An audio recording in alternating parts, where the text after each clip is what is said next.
പട്ടാമ്പിയിൽ റോഡരികിൽ യുവതിയുടെ മൃതദേഹം കത്തിക്കരിഞ്ഞ നിലയിൽ കണ്ടെത്തിയ സംഭവം കൊലപാതകമാണെന്ന് സ്ഥിരീകരിച്ച് പോലീസ്.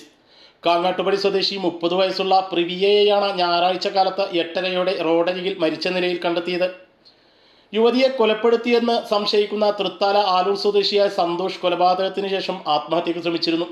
സന്തോഷിനെ അതീവ ഗുരുതരാവസ്ഥയിൽ എടപ്പാളിലെ സ്വകാര്യ ആശുപത്രിയിൽ എത്തിച്ചെങ്കിലും ഇയാളും മരണപ്പെടുകയായിരുന്നു. ഈ മാസം 29-ന് പ്രിവിയയുടെ വിവാഹം നിശ്ചയിച്ചിരുന്നു.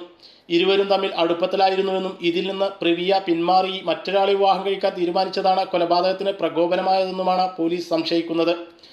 നേരത്തെ മറ്റൊരാളെ വിവാഹം ചെയ്ത പ്രിവിയ പിന്നീട് ഈ ബന്ധം വേർപ്പെടുത്തിയിരുന്നു. ഇതിനുശേഷമാണ് പ്രിവിയ സന്തോഷുമായി അടുപ്പത്തിലാകുന്നത്.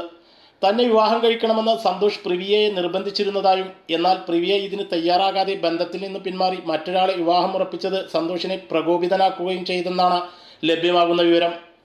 ഞായറാഴ്ച രാവിലെയാണ് പാലക്കാട് പട്ടാമ്പി കൊടുമുണ്ടക്ക് സമീപത്ത് റോഡരികിൽ വയലിനോട് ചേർന്ന് കത്തിക്കരിഞ്ഞ നിലയിൽ പ്രിവിയയുടെ മൃതദേഹം കണ്ടെത്തിയത്.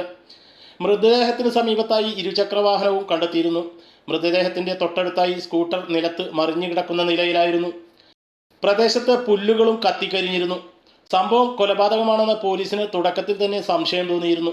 കൊല്ലപ്പെട്ടയാളെ തിരിച്ചറിഞ്ഞതിന് പിന്നാലെ നടത്തിയ അന്വേഷണത്തിലാണ് അക്രമി സന്തോഷാണെന്നും ഇയാൾ ജീവനൊടുക്കാൻ ശ്രമിച്ചുവെന്നും മനസ്സിലാകുന്നത്. പ്രിവിയയുടെ മൃതദേഹം ഇൻക്വസ്റ്റ് നടപടികൾക്ക് ശേഷം പോസ്റ്റ്മോർട്ടത്തിനായി ആശുപത്രിയിലേക്ക് മാറ്റി. എടപ്പാൾ ആശുപത്രിയിൽ മോർച്ചറിയിൽ സൂക്ഷിച്ച സന്തോഷിന്റെ മൃതദേഹം നടപടിക്രമങ്ങൾ പൂർത്തിയാക്കി ബന്ധുക്കൾക്ക് വിട്ടു നൽകും. Reporter CNTV.